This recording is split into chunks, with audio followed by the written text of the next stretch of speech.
because like few students are thinking that like classroom, the link which has classroom, they're thinking it's for the training class. So Oh, no, I have shared in the chat and Varind also shared in the chat. I yeah, think, yeah. yeah, okay, Arun. Yeah, thank you.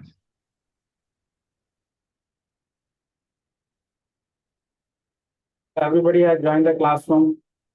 Classroom.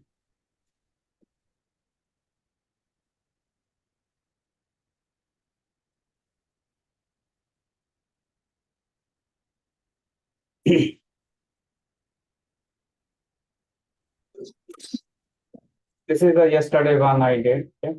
So this one is I added the installation one. Okay. So I will tell step by step installation. Okay, but I given the video and document, so you can start following up. Okay. So this is one.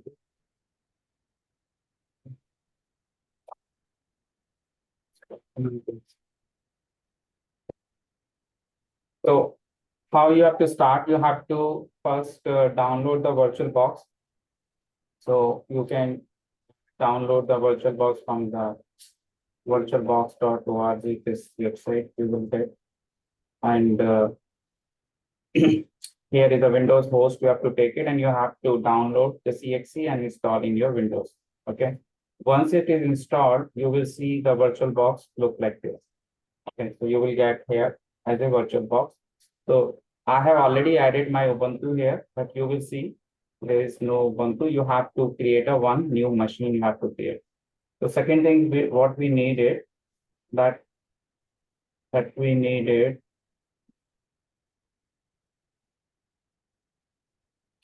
that we need Ubuntu desktop image. Okay. So Ubuntu desktop image, you redirect, it will redirect to 22 or 23, any version you can do. So 22.04, you can download this ISO image. Okay. And even you can follow the link here. This one is how you can create your virtual machine. Okay. To create a new virtual machine, install your image. So this is the same steps you can follow, right? You can create a new add machine. And once you will see this interface, so you have to select your ISO image here. Okay. And better to keep it your ISO in a software folder. Just create a one directory in the C drive, softwares. Okay. Because it will not be like if you keep it in the download, right? So download can be deleted. So here I have kept it my ISO. Okay. So I think this one only. So this ISO, this path you just copy this one ISO file in the software folder you create, and then you take this path and paste it here in the ISO image. Okay. And this folder directory, it will take it automatically. Okay. Like a default location, it will take it like VirtualBox VMs. Okay. And after that, it will be asking you username password. So you change your username password because this is the default is given. So you can change this to, you can keep it your username, your name, right? Short name, you can keep it. So if you see in my case, like I just kept it my name, first name, I kept it my username. So whenever I'm starting my terminal, so I will see my username at the rate, I will see the machine name. Okay. So, so this is my Ubuntu is a VM name I give it. Okay. And Arvind is my username. Okay. So like this, your terminal will come. Okay. So you can choose your username here and set the password. Okay. And then select this option also, guest addition option. Okay. So once you follow this one, and then next option comes for setting the RAM and processors. So it will depend on your machine RAM. So if you have 16 GB RAM, so you can give 10 GB RAM to the virtual box. If you have 32 GB, you can give 24 GB. If you have 8 GB, you can give, yeah. So if you have 8 GB, so 4 GB you get for Ubuntu. Okay. And 4 GB will remain for your Windows. Okay. And 4 GB will be for your Ubuntu. Okay. So if you have 8 GB, give 4 GB. And processor count, you check it what processor count is coming in your case, give accordingly. Okay. The next is disk. So disk is always take it more, right? Because later on, if you change the disk, it will be problem. Okay. So take it 100 GB minimum. Okay, 100 to 150. So whatever is you have 100, you take it, or 75, you keep it minimum. Because if you try later, you want to increase it, it will be problem, right? Because it will be you have to do the command line way, you have to change. Okay. So in a one go, in the starting itself, you change the disk. So 75 minimum you take it, or if you have more like 100 or 150, you can keep it. So this disk you take it, and after that you will finish it. And once this will be finished, then you can start your next is you will be starting your like just start button you start, and then it will be taking time to install your operating system. So this is all steps of installing the operating system. And once your operating system is installed, right? So it will ask you username, password. Okay. So username is already coming. Only password you have to enter. And once you enter the password, then you will get this desktop. So you will get the desktop like this, right? You will get the desktop. So this is a like a basic steps, right? Like a very simple steps to just you can do. Okay. So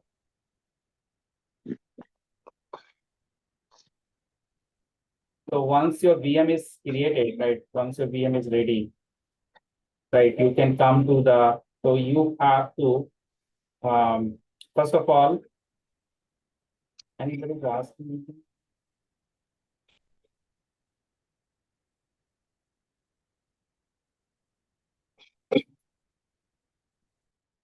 Okay, so once you come to your, so you will see your desktop. It will be a very small window will be there like this, a very small one. So you have to go to the settings here. So you will get this desktop like this. You will get it. So first you add your terminal. Okay, so you click on this show application here, search here terminal. Okay, and this terminal you right click and add to the favorite. So mine is already added in the favorite. So it is saying me to remove the favorite. Okay. So you add in the favorite. So you will get it next time, like you will be able to see your terminal over here. Okay. So that is the one thing. Like once you come in the desktop, you just add your terminal in the favorite here. Okay. And next thing what you can do, you can increase the size of your this desktop. So there is a display setting is there. Okay. So display setting here you come, and so you can take it in entire screen. You can take it. So in the display setting here, here is the resolution, and here you can select the screen size. Okay. So you can prefer, because just try it out where you don't need to scroll it, either horizontal scroll or vertical scroll. You should not need to do, okay, without scrolling, because scrolling will give the problem, right? Because every time you have to see the status or something you have to check, the scrolling you have to do.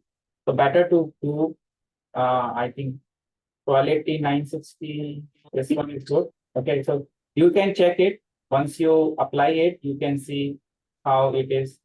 Like mine is this one is not too big and not too less. Okay, so you can change accordingly. So once your this all installation done, next is we have to install the this Chrome. Chrome doesn't come by default in the Ubuntu. Okay, so here you will see the in my document, right? So first thing is we have to take Chrome and doing this thing is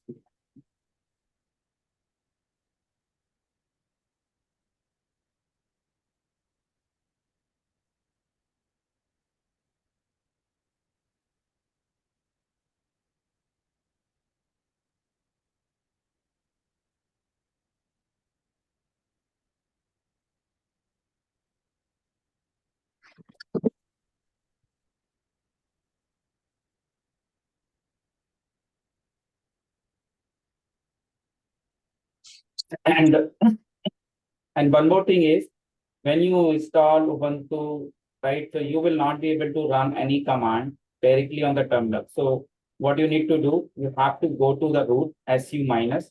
So I'll show you here su minus. So if you try to run any command, it will not allow to you because you have to add your user. You have to add your user in the one sudo file. Sudo or file you have to add vi sudo. Okay. So here you class first class.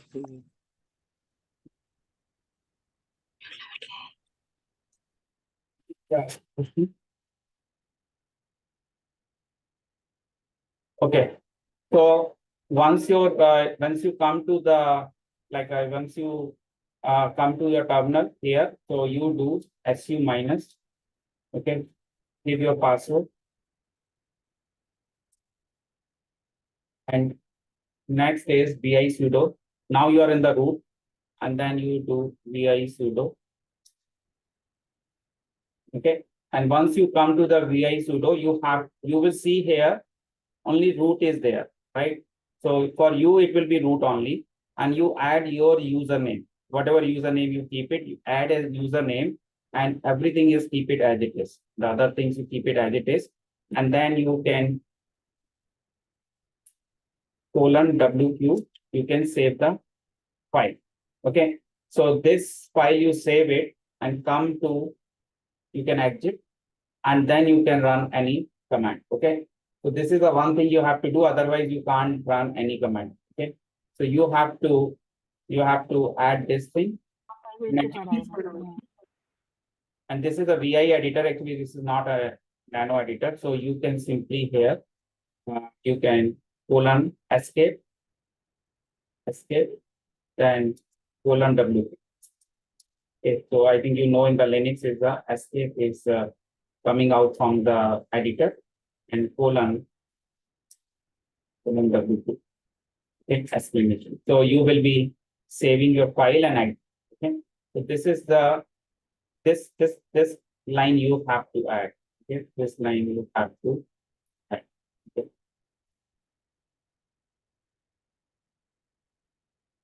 This particular line you have to add. This particular line you have to add. Okay.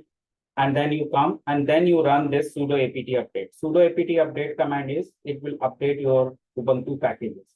So when you run this command sudo apt update, so it will update your package.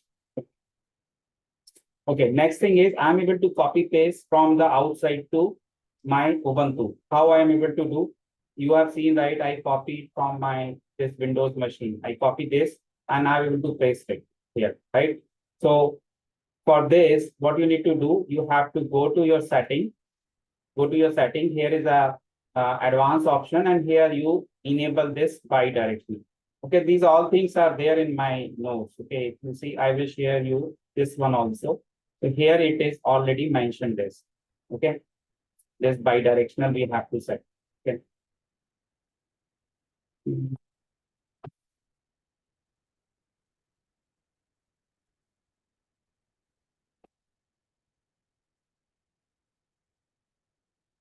See, copy and paste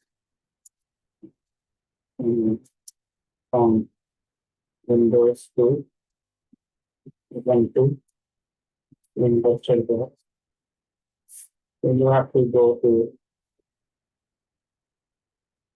advanced, general advanced, virtual box. There is a general advanced.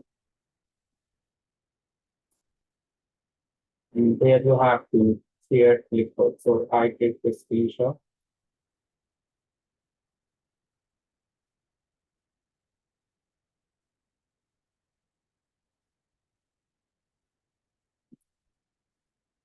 So you have to set this option. Okay. So this bi-directional you have to make it. Next is, suppose you want to share the files and folders, right, in your Windows to Ubuntu. So there is the share directory we can create. Okay, so that I will tell. Next is how to install the Chrome. So this is installation of the Chrome, okay, in Ubuntu. So you just download this wget command. So download in your Ubuntu in your here. So download this one. And once you download, so you will see the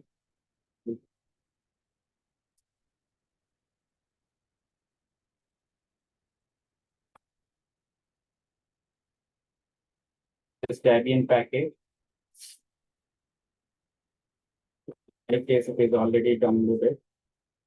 So it is already downloaded. Okay. So first you download your Debian package, okay, by using this wget command. Then run this command. After that, you can see the Chrome in the install application. So you go here and see here in the install application. So here you will see the Chrome icon, and that you right click it and add in the favorite. Okay. So this way you can install the Ubuntu Chrome in your Ubuntu. Okay.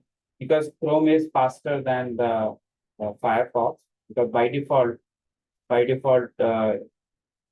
will come the Firefox. Okay. So this is the one thing. Okay.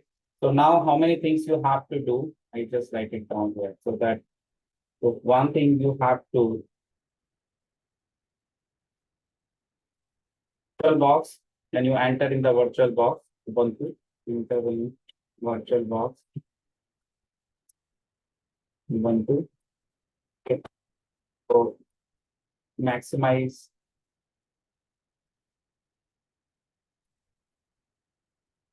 size of desktop screen. Okay.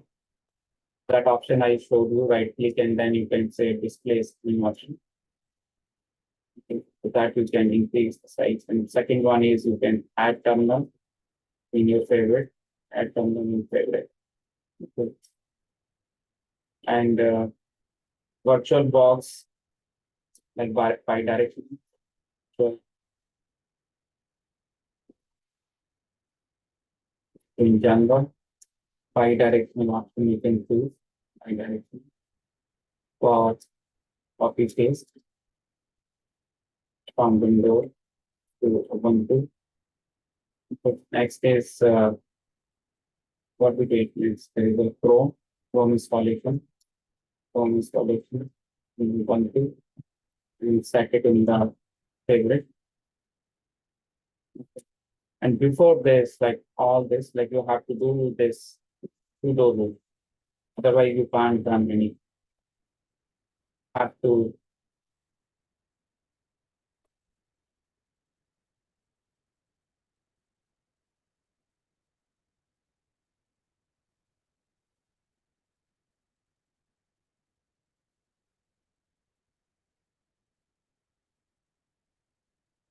so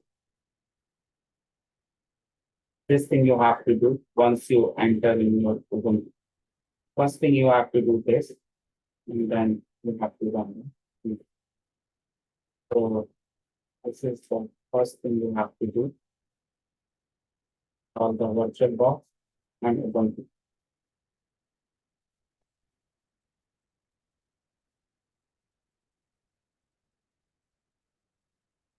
So these steps, the installing the Ubuntu steps, those are this link you can follow. This link is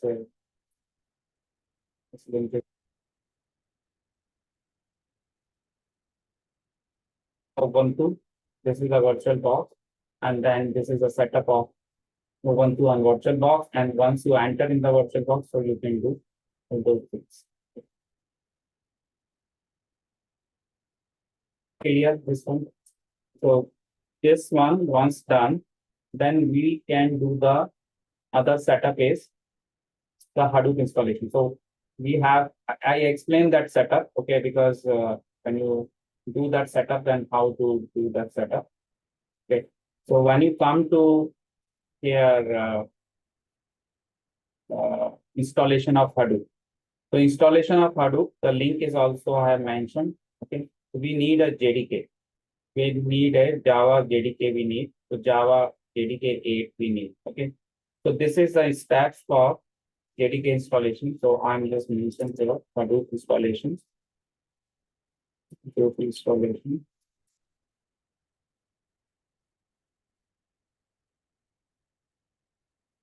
First, we will do this installation because we have 2-3 sessions on this Hadoop only. Okay. So first command is, I'm just explaining the command so that you can understand, like it's a very sequential command. Okay. So first thing is you have to do sudo apt update. Okay. Next, you have to do installation of JDK. You have to download and install the JDK. So sudo apt install JDK. It will install JDK and you can check the Java version. So you can check the Java version.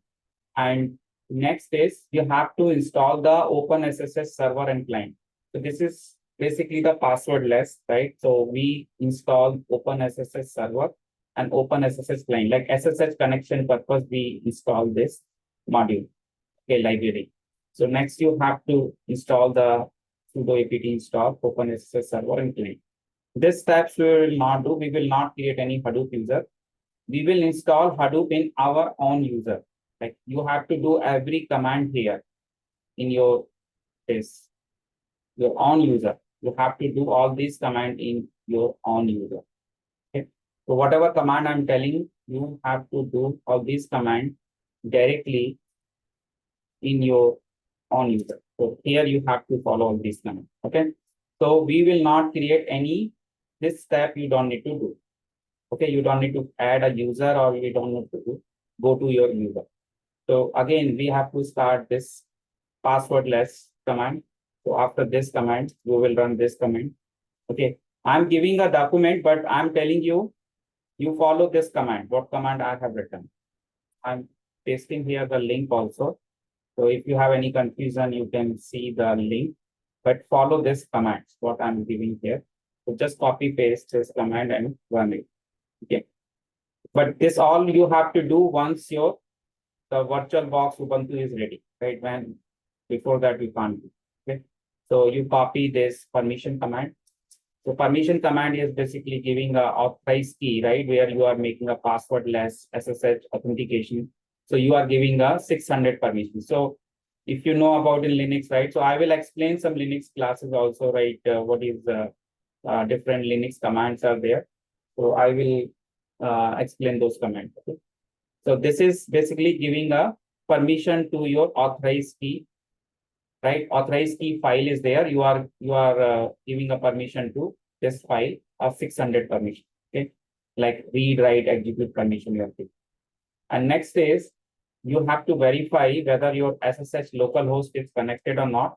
So this will be just checking your localhost is connected, yes or no. So it will be showing you the. So if I check in my SSH localhost, so if I type this one, so localhost, like your SSH is working or not. Like whatever we install the passwordless or SSH client and server, right? So your SSH is connecting to your, so you will get the same thing. You will get the same thing. So it means your SSH is connecting. Your localhost SSH is connected. So you are able to do SSH for your localhost. You are able to do. Okay. Yeah. So even SSH, we can do any other remote machine also we can do SSH, but we don't need here. We are just checking our local host is connecting SSH or not, that we have to verify. And next is we have to install the official the Hadoop installation website. We have to download the Hadoop zip. So if you click on this Hadoop Apache ORT, so latest release is there, 3.3.6, and here you have to take this binary. So you have to go to this link and here and click on the binary download. Okay. Click on binary download.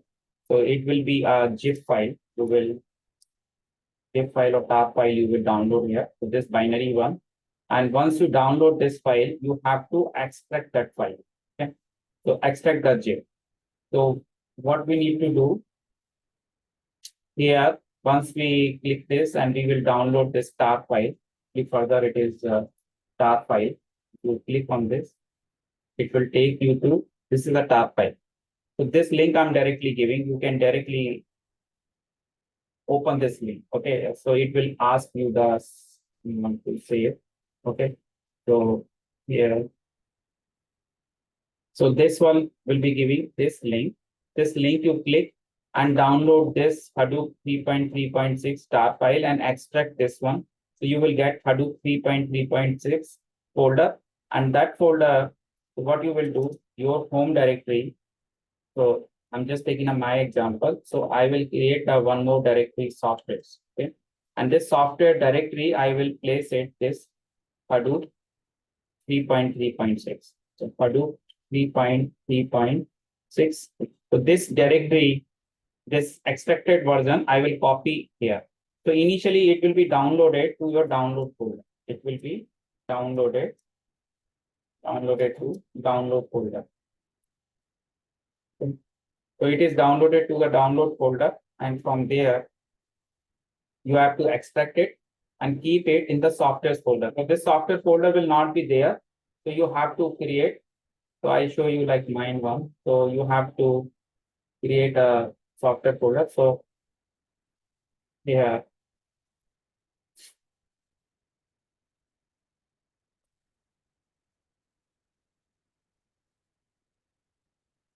like the software folder. So here you have to copy, like I have copied other one, but you have to do, mine is a Hadoop 3.3.4 version and your one is a Hadoop 3.3.6 version, the latest version. So you copy that folder here, and that has all the binary contains system on the bin and etc, lib, everything is here. So just copy this Hadoop 3.3.4 folder in the software. Okay, so you will create a folder like this in your user directory, create a software folder and pasted this. Okay, once you do this here, so this all steps are done. Okay, and next thing is we have to set the path, right? My Hadoop home directory path. So you copy this all things, and you have to, after copying this, then you have to nano. So in the dollar shell you have to do. I'm typing it dollar. So dollar shell you have to type nano dot pash. So once you open this file, so you have to copy this, but this is not your path. So you change it. You change it here, your path. So I'm changing my name, so you change your name, and then you say here softwares, and here is a Hadoop 3.3.6. Okay, and one more thing is change here is a equal. So you can, as it is, copy paste it. This thing you can copy paste it. Just change your name here. Okay, so you open this file, and at the end of the file you have to copy paste this. So if I show you in mine one here, nano DASRC. If you see at the end you go, there's already some commands are already there. So I have to add at the end. So if you see here, the export path is set. This is a Hadoop. So I set it my Hadoop one here. So this one, once you set it, you have to control X. Okay, so this command you have to run for saving, control X, control plus X, then shift plus Y, and then enter. Okay, mine it came out without anything asking because I have not done any change.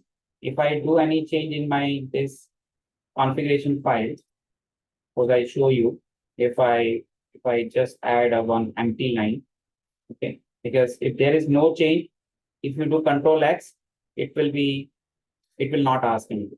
Okay, now if I do control X, so it is asking to save the changes. The next command I have to run shift Y, and next final command I have to just enter. So after that I will save my content.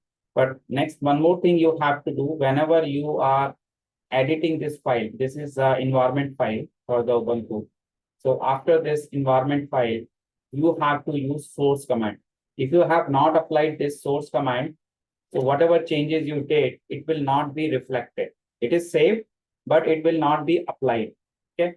So this thing you have to remember whenever you run the nano bash rc, and after adding something in this bash rc file, after coming out from this file, you have to use source command. So source command you have to do. Next is on the $share. So have to run this source command. Okay. So till here is clear. If they are saying all the same thing, the source command you have to do. It is clear this one so far. Anyone has any question? No? Okay, so next thing is we have to do some configuration file changes. Okay, configuration file changes. So I'm directly telling in my configuration folder. So here, when you come to your this Hadoop 3.3.4 or 3.3.6, you go to the etc and go to the Hadoop. Okay, I will mention this path. Okay, and you can do same thing through command line also. You can do terminal, because you can modify your file by terminal. But if you want to make it more easy way, you can directly manually you go on this path. Okay. So I mentioned this path. So next thing is you have to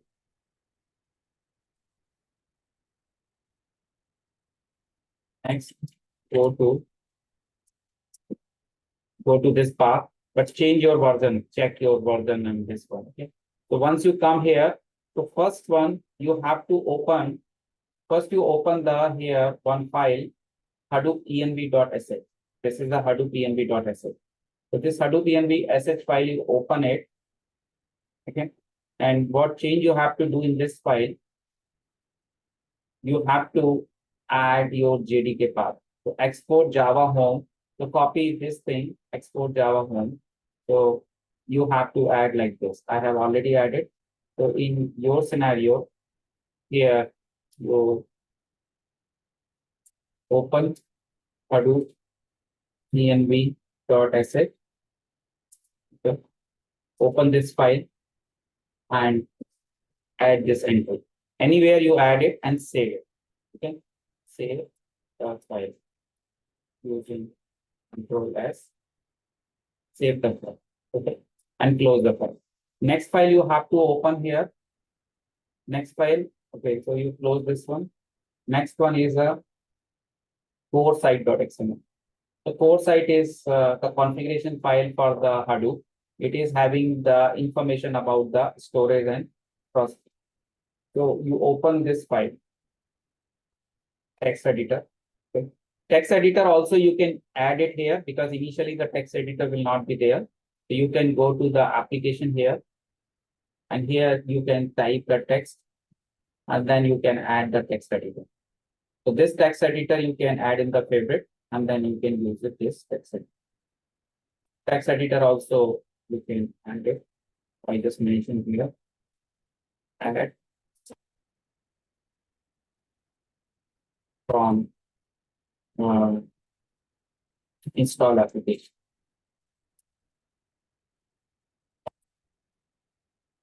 Install the text editor also and add into the favorite.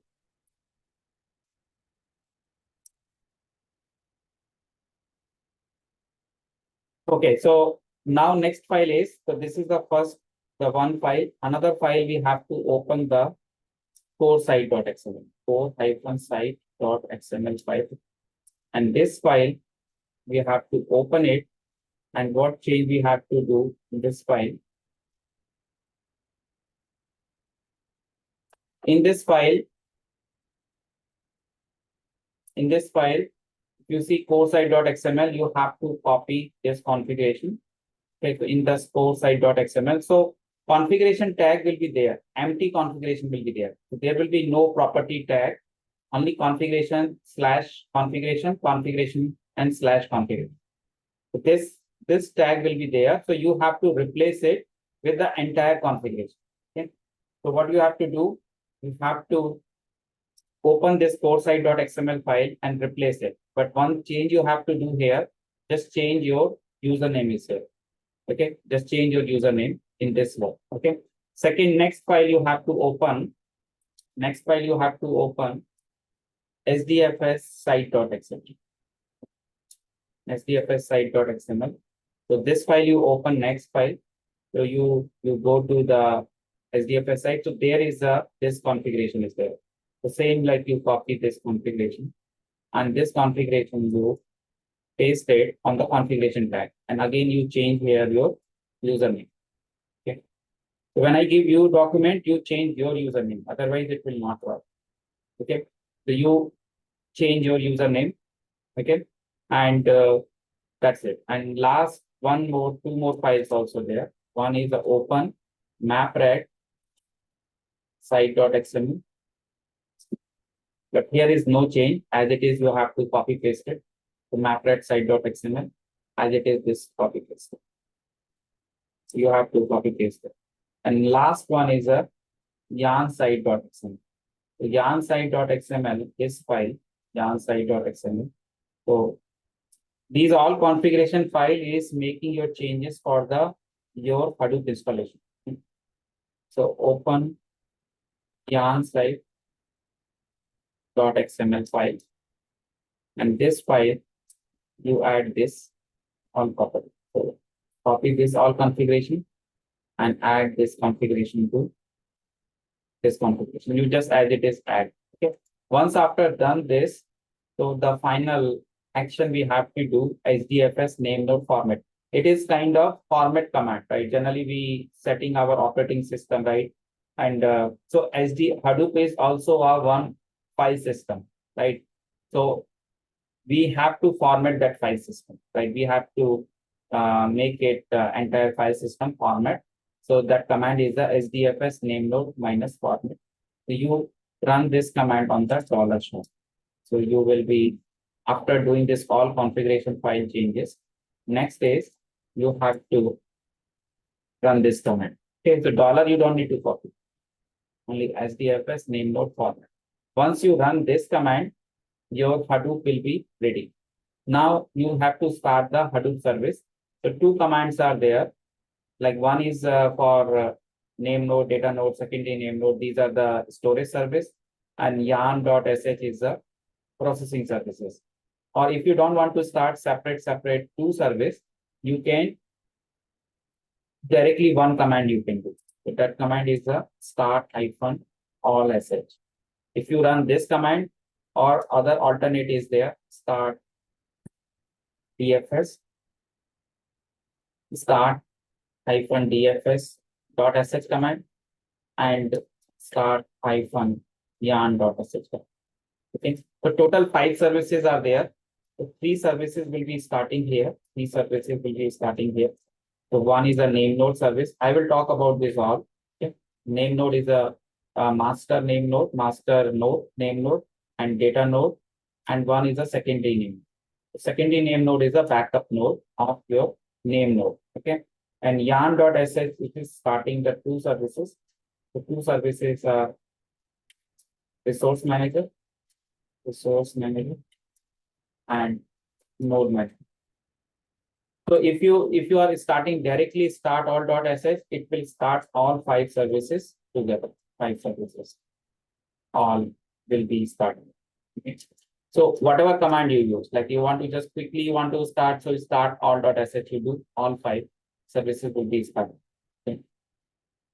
Okay, so after this, you have to verify your all 5 services running or not. So there is a JPS command. JPS is a Linux command. It is not related to Hadoop.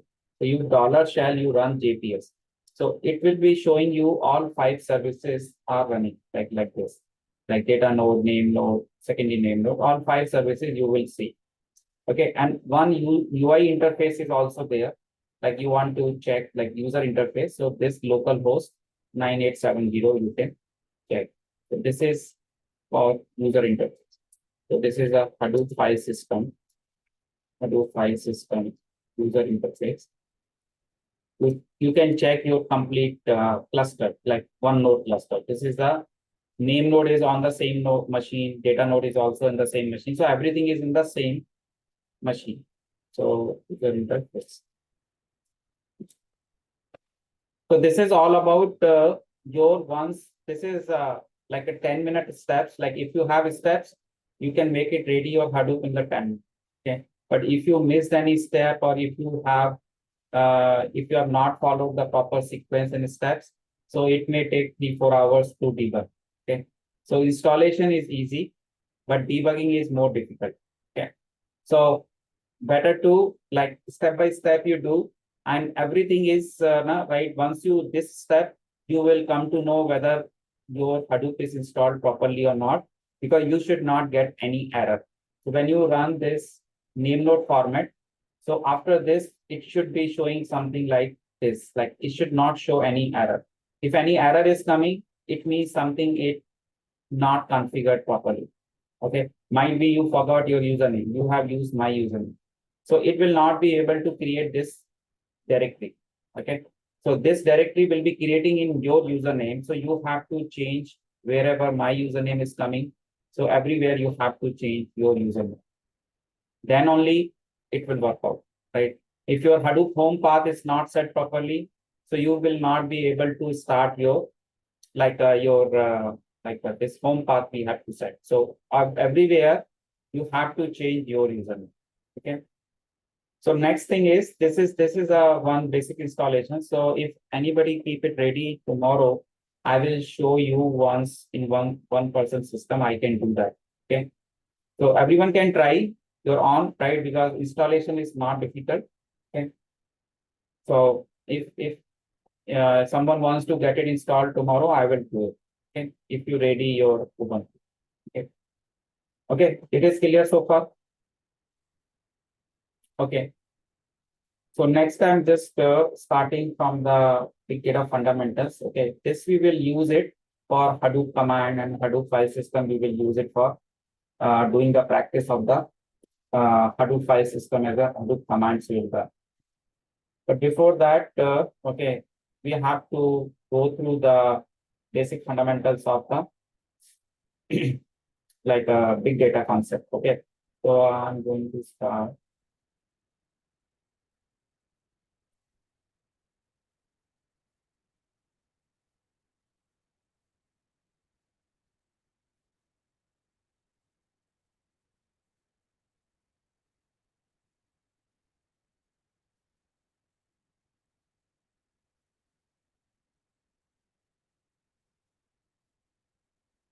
So when we are starting from the big data, so like big data is not a single tool, right? Big data has like when I talk about Hadoop, right? Because big data is a not a tool. Big data is a framework, or we can say it is a concept, right? Big data is basically used for the large amount of data analytics, right? So what is the definition of the big data? What we when we call it, this is a big data. Can I say 1 MB data is a big data, 1 GB data is a big data, or 1 TB is a big data, right? So the definition of the big data, obviously it is a large amount of data only, okay? But there are the characteristics are there. So velocity is a one characteristic is there, where velocity is there, variety is there, okay? And there are the 3 Vs, 4 Vs, 3 Vs. So we call it, these are the characteristics and volume. So these three things are very important when we are talking about defining the term big data. So if I say the data is very, very large and volume is high, the data is large means if volume is very high, if the data is large. So then data is called big data. Data is large and it cannot be handled on a one system, right? I need a set of node of clusters where I can store this distributed data. Okay. And I gave the example yesterday, you remember it, the flight data. So flight data is having all these three characteristics, right? So velocity is there because the flight data in 30 minutes is a 12 terabyte data. So velocity is high, right? We can say volume divided by the time. So that comes the velocity, that is a formula, right? So we say, so velocity will be high if the time is like, we can say if the large volume of the data we are generating in the less time, the velocity will be high, the proportional, right?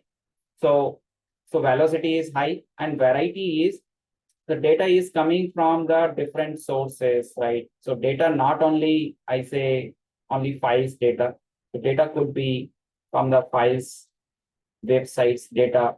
Data could be anywhere, right? Or audio data, video data, text data, okay? And I can say images. images data, right? So these are the different varieties are there. So data are the different types of data. So that is also big data. Okay, we can say different categories of the data is there. Okay, so we are not handling only structured data like simple text format data. We can handle in big data audio video files, images also. So some types of analytics comes in the audio video, like some duplicate images are there. So how can I find the duplicate images? But for that, we need to use some processing APIs like image processing API, audio processing APIs, video processing API. Okay. So we can use that kind of analytics we can do with some APIs. Okay. And next, one more characteristics is there, veracity. Veracity says the data should be correct data. Like if I say if 100 terabytes data is there, but the data is corrupted data. So what is the definition of the corrupted data? Like null values are there, like the thousands of null values are there in the data. So I cannot I cannot find the actual value of the data. So the veracity is the truthfulness of the data. So some insights are there in the data, then the data is truthful, right? Like where it is giving some meaningful result, meaningful result if I'm getting from the data, that data is called. This is the characteristics is the veracity. Okay. So these are the 4 V's, right? Wherever we have this 4 V's, we can say the data is a big data. So main characteristics are these velocity and volume, right? When the data is coming very fast speed and with the less time, with the more volume and with high speed. Okay. So then we measure the data is a big data. So like when we say the big data, right? So everywhere in any industry, if you talk about any industry, right? Okay, like healthcare, or if I say banking, anywhere, right? So everywhere the data is generating huge and huge. Every day the data is very huge, right? So all these industries are nowadays having the data very large amount of data. Banking, insurance, okay, every demand, right? So now the data is generating very huge in all these domains. Very huge amount of data is generated. So we have to manage the data and we have to do analytics of the data so that we can do some prediction. We can do some analytics on top of the data, and then we can use those predictions, and then we can take some decisions. So that's the purpose of the handle of the large amount of data. So these are the some examples, like, okay, Walmart is like a very huge, like it's like many stores they have in the US, right? And they are generating, this is a very old figure, but they have like a huge number of customers are there. So their revenue is high, and the petabyte of data they are generating every day, and they have the all the stores distributed, right? So they are managing the data as a big data. Facebook is another example where we are uploading the files. So these are typical examples. You are all aware of this. Okay, so I'm not going in much depth of this. So when I say, like when I'm defining the big data, so one type of category I define types of data. The types of data is like all the world data is divided into total 3 categories, very high level. One is structured data.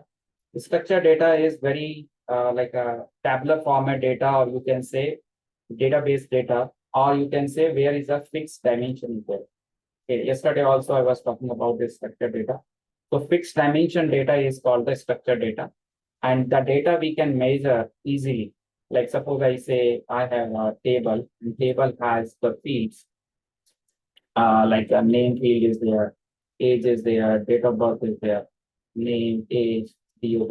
So I can do the measurement of this data because it's a fixed dimension. Second type of data is a unstructured data. Unstructured data is there is no fixed dimension. We cannot measure directly. So if I say images, audio, video, okay, so these kind of data is unstructured data, audio, images, audio. So this kind of data is unstructured. But this text file, log files, this comes all the semi-structured data. Okay, because this semi-structured data which is having the characteristics of both. Okay, which has the characteristics of both. That is called semi-structured. Like file is if I say only file, if I say that is a unstructured, but file is having the content is a structure.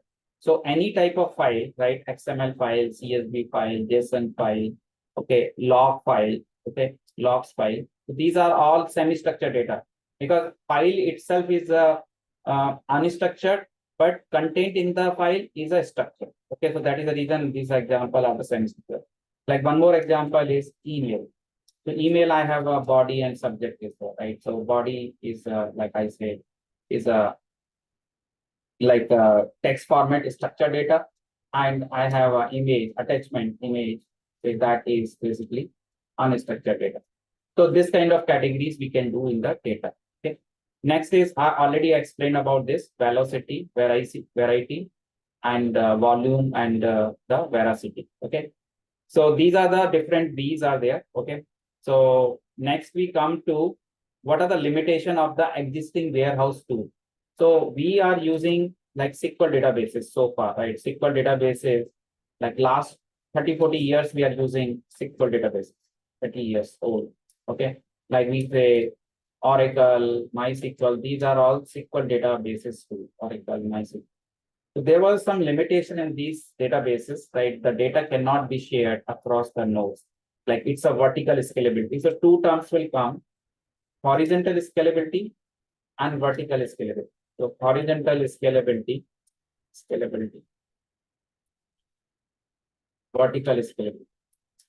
Okay. So horizontal scalability is like when we have a set of nodes in a cluster and we can add many number of nodes in the cluster, that is horizontal scalability. Vertical scalability, like SQL databases, are category of vertical scalability. All SQL databases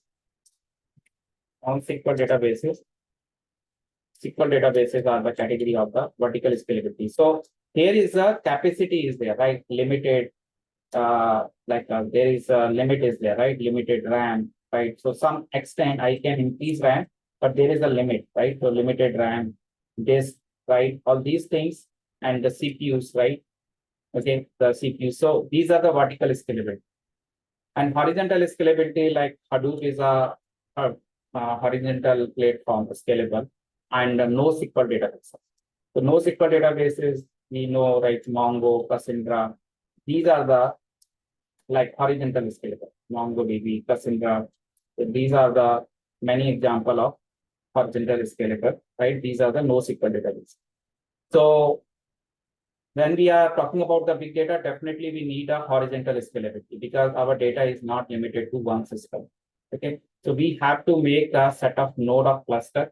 But here, if I'm saying I'm not using very huge amount of data in my Ubuntu, I'm just testing, learning, right? So I have a one single node of machine in Ubuntu, and I installed my Hadoop, Spark, everything I installed on a single instance.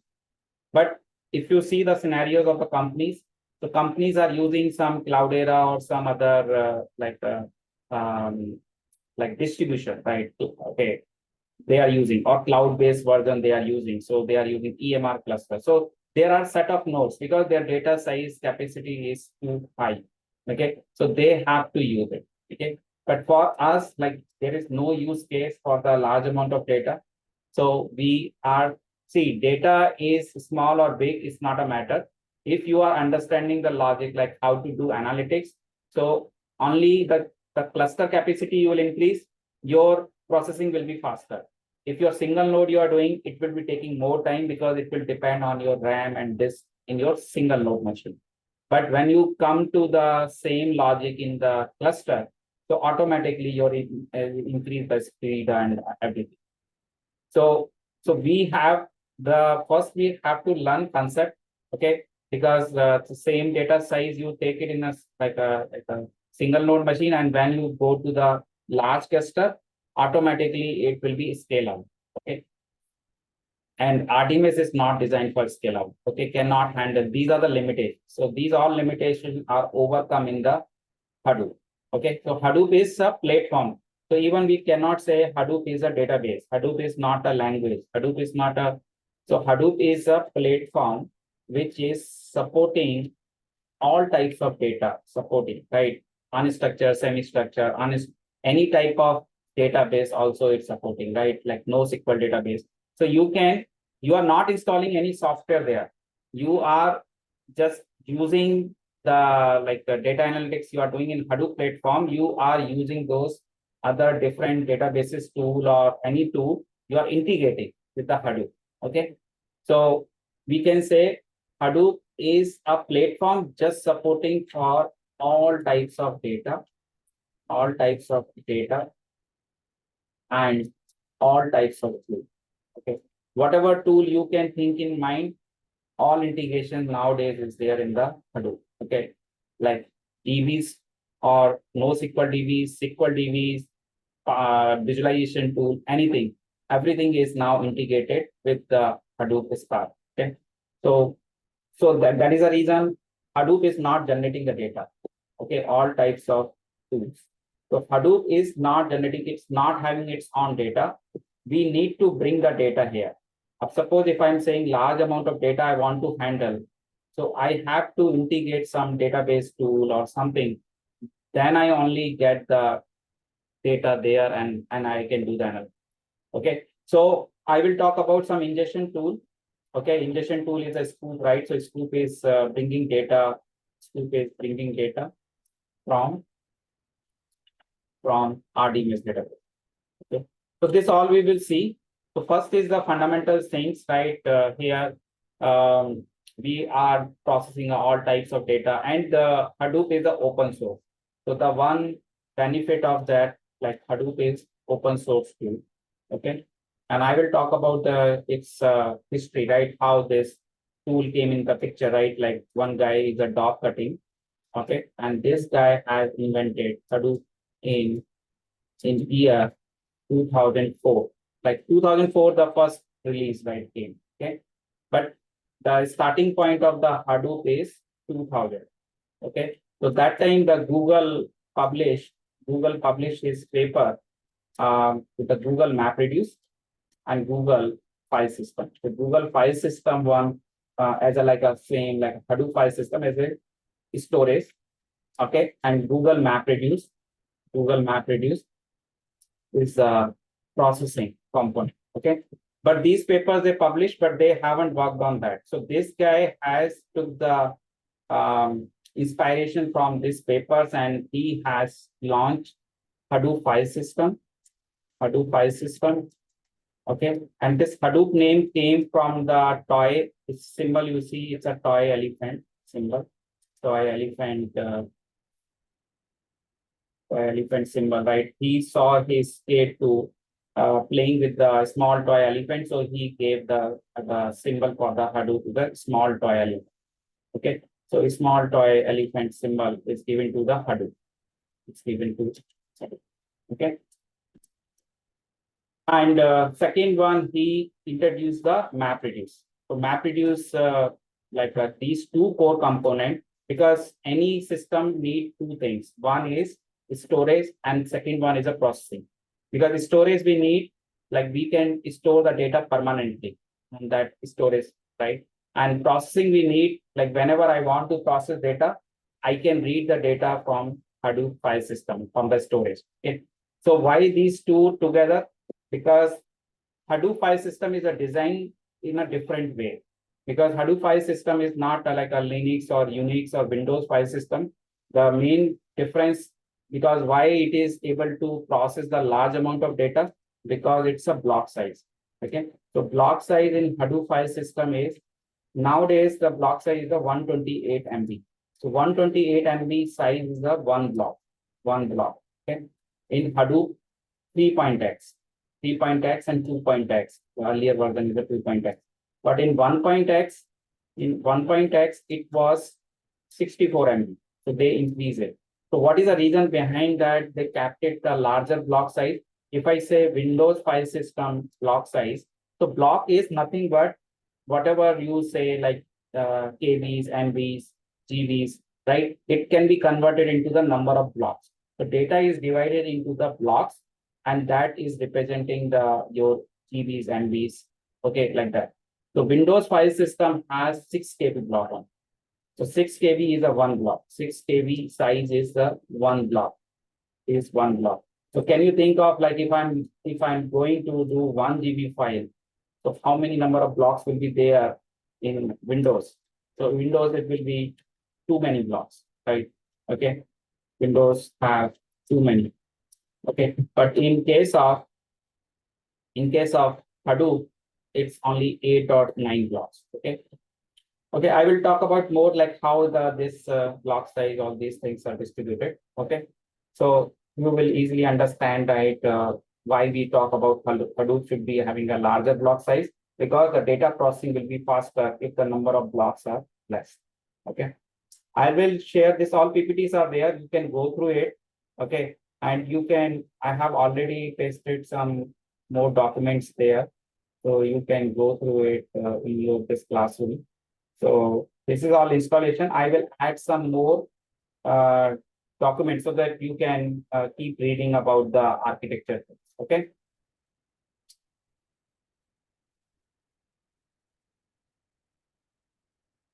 Anyone has any question? Okay.